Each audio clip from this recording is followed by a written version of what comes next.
পিসির হাতে ঝাড়ু, পিসি আইতে না আইতেই কিন্তু পিসিরে কাজও লাগাই দিছি, কাজ না করলে হ্যালো এভরিওয়ান, গুড আফটারনুন। সবাই কীরকম আছো? আশা রাখি সবাই অনেক ভালো আছো। তো তোমরা আশীর্বাদে ও ভালোবাসায় আমি মোটামুটি একটা ভালোই আছি। তো যাই হোক, ভিডিওটা করছিলাম 2-3 দিন আগে, তো এটা শেয়ার করাওয়ার না তোমরা সাথে, মানে এডিট করার কারণে শেয়ার করাওয়ার না।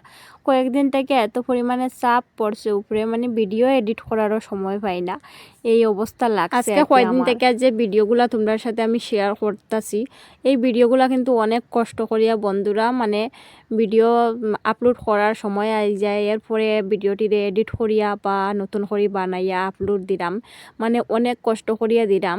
আগে আগে যে সুন্দর করিয়া এডিট করমু, সুন্দর করিয়া ভয়েস দিমু, এটার আর মানে চান্সই পাইলাম না আমি। এত পরিমাণে চাপ পড়ছে, যেমন দিনের বেলা চাপ এমন রাত্রের বেলা চাপ, শুধু চাপই আমার উপরে, মানে এত পরিমাণে চাপ পড়ছে তোমরা আর কিতা কইতাম, কইয়া মানে বুঝাইতে পারতাম না। আর এত পরিমাণে চাপ পড়ার কারণ কিতা জাননি বন্ধুরা? আগে সন্ধ্যা হইতো 6টা 6:30টার দিকে, আর অক্ষণ সন্ধ্যা হয়ে যায় কিন্তু 4টা বাজলেও।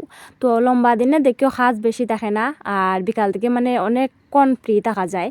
আর বাড়তি দিনে কিতা ওই কাজ বেশি থাকে, বাড়তি দিনে লেপা ফুসা বাড়িঘর পরিষ্কার রাখা সব কিছু একসাথে পড়ে যায়, ওইদিকে দিনও বাড়তি হয়ে যায়। এর মধ্যে ইষ্টি কুটুম যদি তখন গড়েতে তো আর হইছে, তারপরে একটা ছোট বাচ্চা, তো সব রকমের চাপ পড়ে গেছে আমার উপরে বন্ধুরা।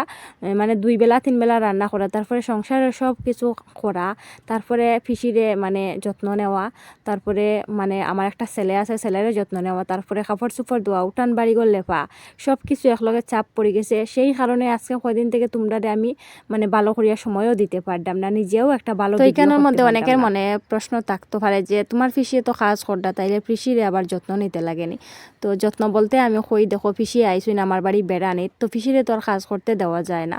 তবে উঠানটা মানে তাই ঝাড়ু দিতে মানে খুব ভালো ফাইন, কিতা লাগে জাননি? রৌদ্রের মধ্যে গায়ে রৌদ্র লাগে, আর রৌদ্রের মধ্যে উঠান ঝাড়ু দিতে বলে থান বেতালা ভালো লাগে। তো শুধু আমি ওই উঠানটাও ঝাড়ু দিতে দেই, আর কোনো কিছু করতে দিলাম না বর্তমানে।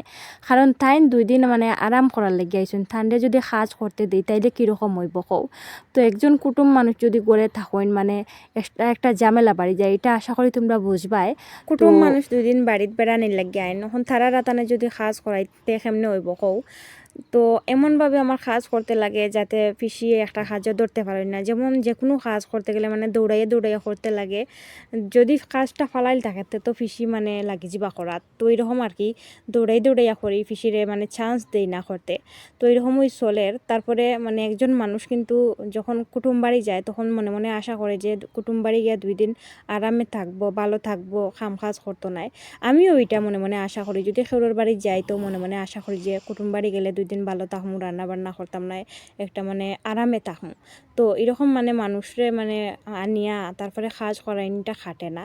তো পিসিয়ে জোর করিয়া উঠানটা ঝাড়ু দিতে চাইন, এটাও মানে দিরা, আর এটার মধ্যে আর আপত্তি করিয়া পারতাম না, তাই আর আপত্তি করি। আর একটা কথা কিটা জাননি বন্ধুরা, আমরা এক সময় ঠান্ডা বা লবণ ভাত খাইলেও কিছু নাই, কিন্তু কুটুম মানুষগুলো থাকলে তারারে কিন্তু ঠান্ডা বা লবণ ভাত খাওয়ানি যায় না। কারণ তারা বাড়িতে গেলে আমরা তো তারা আদর করেন, তারাও তো বালা বালা রান্দিয়া খাবাই নিতে লাগে, আমরারও ভাবতে লাগে যে কুটুম মানুষ আমরা বাড়ি তাইলে আমরাও তারারে বালা মন্দ রান্দিয়া খাবাইতাম। তো ওটা চিন্তা করাত লাগিয়া বুঝছো নি, তোমরা সময় দিতাম পারি না, ভিডিও ছাড়ি যেন বেতালা কষ্ট করি ছাড়ি। এদিন ভাবি আইজ মনে হয় ভিডিও ছাড়া হইতো না, এরপরেও মানে বেড়াতেরা দিয়া কোনো এক ফাঁকে 2 মিনিটও রইলেও একটা ব্লগ ভিডিও আমি তো প্রথম যেন তোমরা কইছিলাম যেন ফিসিয়ে খামর লাগাই দিছি, ফিসিয়ে যার উয়াতো লই লিছইন। ইকান খোয়ার কারণ কিতা জাননি? আশেপাশে যেন আমরার মানুষ আছে, তারা তো কইব দেখো না তাইর ফিসি আইসুন 2 দিনও লাগি, তাইর ফিসির আতানে কাম করার।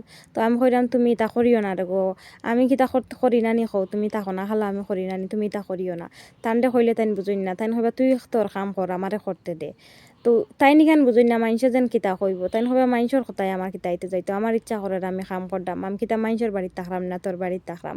তো মানে তান্ডে বুঝানিও যায় না যে মানুষে কইব আমি কাম করতাম না তোমারে করাইরাম। তো এইখান তাইন বুঝুন না, বুঝছো নি? এমন এক যন্ত্রণা তান্ডে লই। তো এরপরে ভাবলাম উঠান খান ফুরিয়া যদি শান্তি তখন খালি উঠান খান ফুরি লক্কা দে। তো এরপরে আমি লাগি গেছি ভাই কাপড় বিজানিত, বুঝছো নি? এদিন বেতালা কাপড় ধুইয়া দিছি বন্ধুরা, সারা বাড়ির জায়গা হয়েছে না কাপড়ে, এমনভাবে কাপড় ধুইছি কারণ রোদটা একটু ভালো আসলো আর কি। ওখান তো ওদিন থেকে রোদ দেয় বন্ধুরা, এটা মেঘলা করে রাখি দেয়, 11টা না বাজলে রোদ তুলে না, এরপরে কাপড় ধুইয়া শুকায়নি হও। এর মধ্যে মানে পূর্ণিমা ফর্তিবত কাপড় ধোয়াও যান না। তো যাই হোক বন্ধুরা, ভিডিওটা আজকের লাগে অতটুকু পর্যন্ত। আর কীরকম লাগলো ভিডিওটা অবশ্যই কমেন্ট করে জানাইও। তোমরা সবাই ভালো থাকিও, সুস্থ থাকিও, দেখা হইব আবার কালকের একটা ভিডিওতে।